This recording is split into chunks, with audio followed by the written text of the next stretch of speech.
When we see the map of Iceland, some may think all this volcanic system we see drawn in a line, connected together, may all actually point to a fact for them that these are all connected together. Like something now that is promoted as a supervolcano in Campi Flegrei of Italy, near the town of the Napoli. We are seeing a cult forming around this and actually promoting every day that such a thing is going to happen, a big magma chamber, all connected together, they will erupt. In America, we may have such a thing with the, super volcano supposedly there. It's almost like a cult. Every day they have to come and worship. Every day there is a massage going on to massage the subject, milking it as much as possible before, the subject dies out. So, is this the case? Is this something new? Unfortunately, it is not new.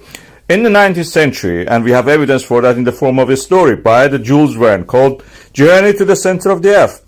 Probably based on the journeys to the actually magma chambers, some of the pipes and tubes, shafts going down in the Iceland. You could actually think in that, are they all connected? If you go down in Iceland in one of these channels and pipes, you may end up all the way to the Italy and be out from the Stromboli, for example. So when an average person like that saw the rocks containing fossils, it came logically to their mind that also dinosaurs live in the rocks, under the rocks, inside the earth, solid earth.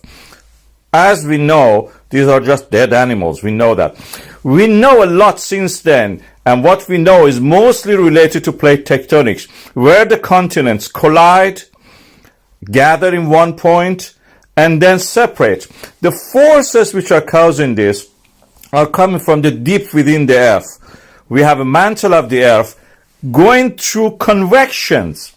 Convection means the heat from the center of the earth, from the core of the earth, creating a creeping effect on the solid rock. These are not paste or molten material. They're solid. But with the heat, they rise, gradually creep.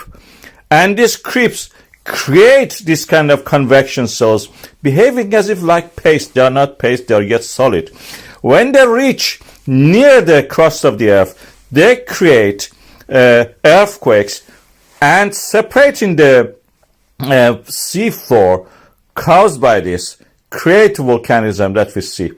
Volcanism here is related to the fact that when the solid material of the mantle reaches this area and pressure is relieved by this convection movement opening up gaps, this pressure relief creates melt.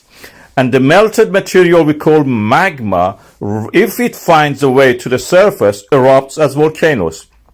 Volcanoes which may be in a very explosive way, like what we know, for example, in some situations, or it may just be something gentle like what we see in the Iceland at the moment in the Reykjanes. They are like a zipper. They move along as the cracks open up due to the different texture and due to the fact that different rocks behave differently by the shape of the cracks, all the geometry of them, impurities in them, the location, everything can affect them. The rate of the expansion and the movement of these cracks and the eruptions followed by that may vary.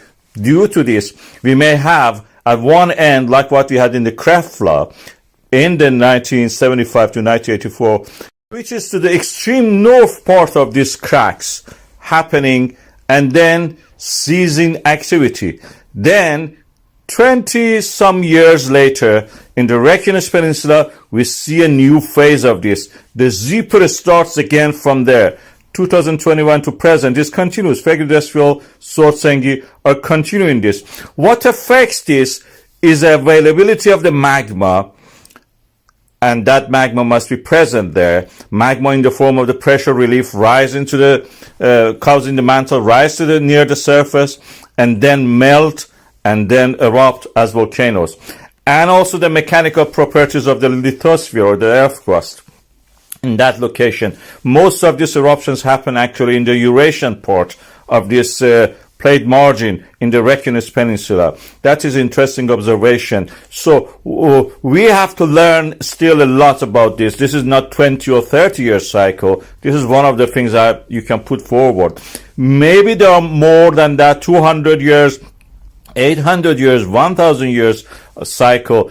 We don't know what causes these cycles still, and we have to learn more about what is going inside the earth, inside the interior. It's an exciting time to be a PhD student doing research on this, and I invite anybody who is interested in the subject, actually try to actually go and study in this field and provide some answers. Who knows, maybe the next big discovery is waiting to be made here. Of course, for sure, we can say there is no supervolcano here. Not all the volcanoes will erupt in this area together, but there is a zipper action, and we have to find the cycle of the opening and closing of this zipper. And to discover the cycle and the period of these recurring volcanic eruptions in this area, and also we may help us with the other supervolcano suspects.